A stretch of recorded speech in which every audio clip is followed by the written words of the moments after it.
আওয়ামী লীগের সাবেক মন্ত্রী মোজাম্মেল হকের বাড়িতে আটকে রাখা হয়েছে বৈষম্য বিরোধী ছাত্র আন্দোলনের সদস্যদের।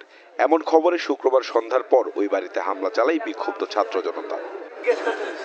এ সময় সাবেক মন্ত্রীর বাড়িতে ডাকাত পড়েছে বলে মসজিদের মাইকে ঘোষণা দেওয়া হয়। মাইকিং শুনে আশেপাশের লোকজন বাড়িটি ঘিরে ফেলেন। ভাঙচুরকারী কয়েকজনকে মারধর করেন তারা। প্রত্যেকটা থানা থেকে আমাদের কোনো রেসপন্স আসে। তখন একটা পর্যায়ে সবাই এক এক করে সবাই দলীয়ভাবে আমাদের ওই বাসাতে অ্যাটাক করে বাসার ভিতরে ঢুকে। তখন আমরা তাদেরকে বলি যে ভাই আমরা তো ছাত্র প্রতিনিধি, আমাদের তো নিয়ে আসতে ঘটনাস্থলে গিয়েছি এটা দেখার জন্য। পরে সেনাবাহিনীর সদস্যরা ঘটনাস্থলে গিয়ে পরিস্থিতি নিয়ন্ত্রণে আনেন। আহত ব্যক্তিদের উদ্ধার করে পাঠান গাজীপুরের শহীদ তাজউদ্দিন আহমেদ মেডিকেল কলেজ হাসপাতালের জরুরি বিভাগে। সেখান থেকে গুরুতর আহত 9 জনকে ঢাকা মেডিকেলে আনা হয়। এই ঘটনায় অন্তত 30 জন আহত হয়েছে বলে জানিয়েছেন স্বজনরা।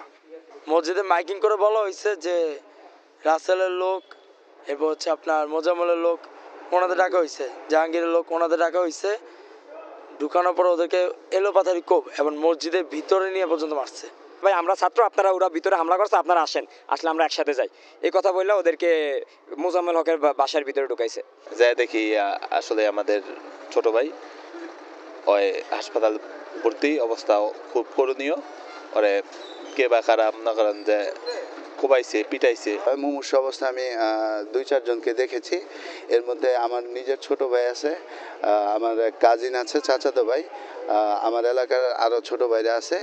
এদিকে রাতেই আহতদের দেখতে গাজীপুরে যান বৈষম্য বিরোধী ছাত্র আন্দোলনের নেতা হাসনাত আব্দুল্লাহ ও সারজিত আলম।